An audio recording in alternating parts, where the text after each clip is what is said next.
বাংলার রঙ্গমঞ্চে দিগ্বিজয়ী যোদ্ধার মতো বর্ষা বিরাজ করছে। বর্ষা প্রকৃতি সত্যিই অনিন্দ্য সুন্দর ও মনোমুগ্ধকর। বর্ষাতেই প্রকৃতি নিজের সবচেয়ে জীবন্ত রূপ ধারণ করে। ভারী বৃষ্টিতে সারা দেশ জুড়ে সবুজের এক অপার সমারোহ দেখা যায়।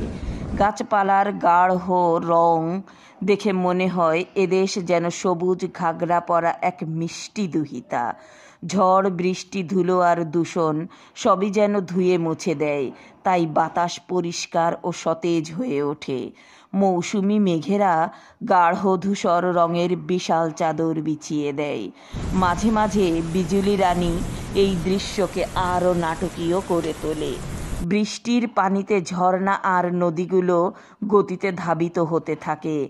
জবা, রজনীগন্ধা, কদম, কেতকীর মতো ফুল ঘিরে থাকে আমাদের চারপাশ।